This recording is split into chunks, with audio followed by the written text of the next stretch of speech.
Hello, my dears. You may notice that I am not wearing a fancy dress today. Instead, I'm wearing my very comfy, cozy PJs onesie. And I just got out of the bath, so my hair is all wet. And I feel like this is how it used to be when I was little. Before bed, I would take a bath, and then I would put on PJs, and then I would have story time before bed. So I thought we could channel that a little bit more today. And this also works out well because I'm recording this a little bit later than normal, and so I'll upload it and maybe it'll be ready right before your bedtime. I'm really excited, and Smokey is also really excited about the next chapter that we're going to be reading, which is chapter number 7, A Big Meal from Little Onions. The next morning, Jessie and Henry talked about the queer noise. They did not tell Violet and Benny. "What do you think it was?" asked Jessie. "Do you think it was a rabbit?"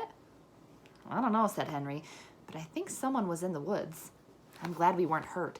Someone must have stepped on a stick and made it crack." "What shall we do?" asked Jessie. "Nothing," said Henry. "Watch is a good watchdog. He loves us now, and if anyone tries to hurt us, Watch would take care of us. He would do more than growl. But after this, we must not let Benny go into the woods alone." "I'll keep Benny and Violet with me all the time," said Jessie.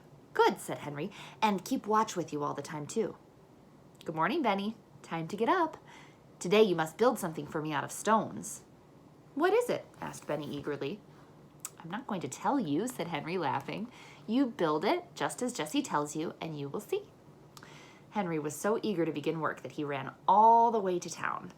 The doctor came to the door and smilingly looked at him from head to foot. "My mother will tell you what to do today," the doctor said. "She wants you to work in her garden." Mrs. Moore, the doctor's mother, had a sweet face and looked very kind. "Good morning, Henry," she said. "Do you know how to thin out vegetables?" "Oh, yes," said Henry. "I like to work in a vegetable garden." "I haven't had much time to take care of my garden," Mrs. Moore said. "There, see that?" She pulled out a carrot. It had to come out, for it was much too near the other carrots. "Yes, I see," said Henry. He began to thin out the carrots.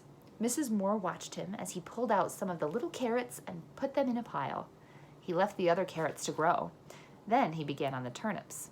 "You are a good worker," said Mrs. Moore. "I can see that." She smiled at Henry. "You may thin out all of these vegetables." Then she went into the house and left Henry alone. He worked all the morning. He thinned out the carrots, turnips, and little onions. The mill bells rang at noon, but Henry did not hear them. He still worked on in the hot sun. Then he saw Mrs. Moore looking at him. "You've worked long enough now," she said. "You may come again this afternoon."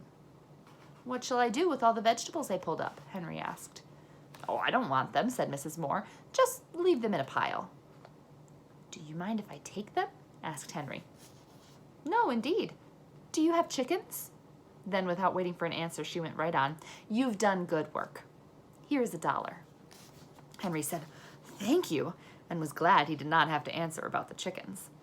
When Mrs. Moore went into the house, he took some of the little carrots and turnips and onions. If he had looked up, he would have seen Mrs. Moore in the window watching him.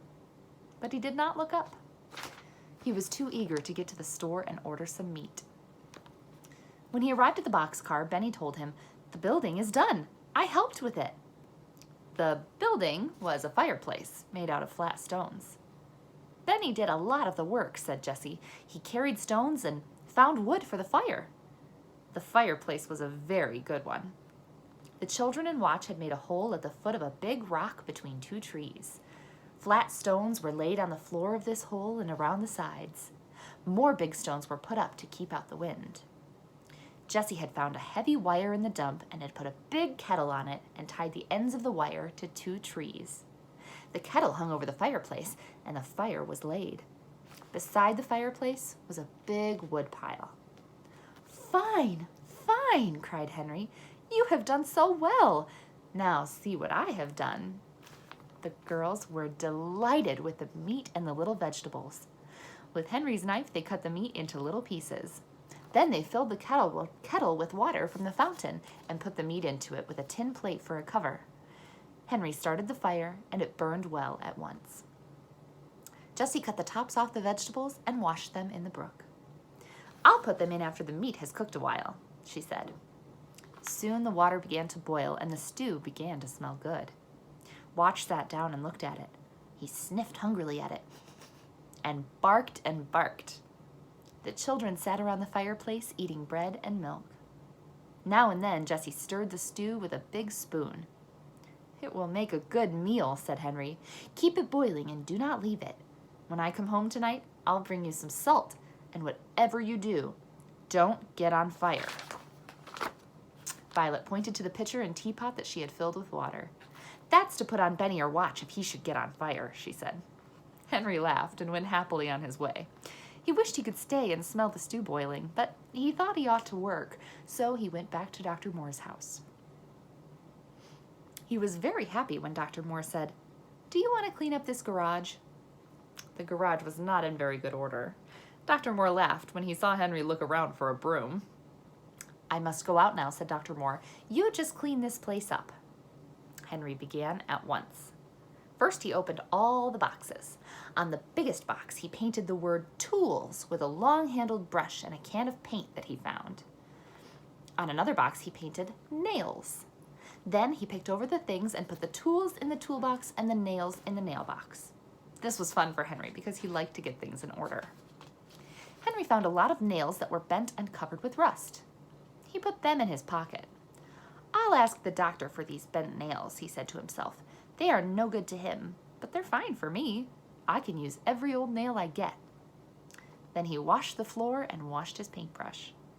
When Dr. Moore came home, he found Henry putting brushes, paint cans, and other things on the shelf. My, he cried. He looked at the garage and laughed and laughed. He laughed until his mother came out to see what he was laughing at. "Look, Mother," he said. "Look at those tools. Look at the shelf. Look at my hammers. 1, 2, 3, 4 hammers. Your hammer, my hammer, and 2 other hammers. They were all lost. Can you use a hammer, Henry?" "Yes, indeed I can," cried Henry. "Take one," said Dr. Moore. "You found them all." "Oh, thank you," said Henry. He showed the doctor the bent nails and was told that he could have those too. He could hardly wait now to start home because he was so eager to show Benny and his sisters his new hammer and nails. "Tomorrow will be Sunday," said Dr. Moore. "Will you come again the next day?" "Oh, yes," replied Henry, who had lost all track of the days. "The cherries must be picked," said the doctor. He looked at Henry in a queer way. "We could use any number of cherry pickers if they were all as careful as you." "Could you?" asked Henry eagerly. Well, I'll come." So the 3 said goodbye, and Henry started for home. He had another $1, a pocket full of old nails, a hammer, and the pile of vegetables that he had left at noon. On the way home, he bought some salt. When he arrived at the boxcar, he began to smell a delicious smell. "Onions!" he shouted, running up to the kettle. "Oh, I do like the smell of onions." "I like the turnips best," said Violet. Jessie took off the cover carefully and stirred in the salt, and Henry sniffed the brown stew. It was boiling and boiling. "A ladle of all things," cried Henry. "Where did you get it?" "I found a tin cup in the dump," said Jessie. "We used a long stick for a handle and tied it to the cup with a piece of wire. It makes a fine ladle."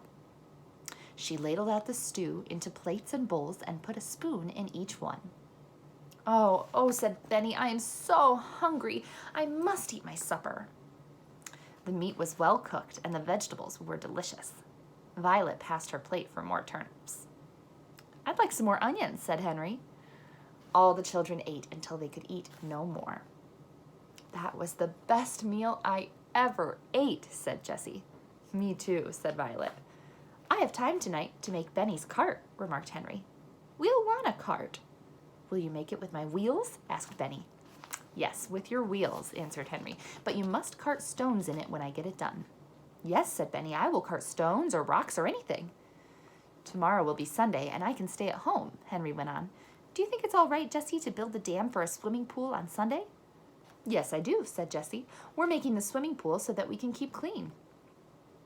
Henry began happily to hammer out the bent nails with his new hammer. Soon he had some good nails. "You and I will go find some boards, Benny," he said. "Come on." Soon the boys came back with some boards from the dump. Henry sat down and began to make the cart. He could not see very well because it was getting dark and there was no moon, but at last the cart was done, and he gave it to Benny. "Thank you," said Benny politely. After his sisters had admired the cart, Benny pulled it around just for fun. Then Henry put it in the boxcar for the night. Henry said to Jessie, "I hope we do not hear that queer noise tonight." "I hope not too," said Jessie. Then she laughed. "Look at Benny," she said. "He's gone to sleep with his hand on his cart." Henry laughed too, but he laughed at himself because he was going to sleep with his new hammer under his pillow. That is the end of our chapter. Tomorrow's chapter is going to be chapter 8, A Swimming Pool at Last. Thank you so much for spending your time with me before bed, and I hope you have a wonderful rest of your Sunday night. Love you guys.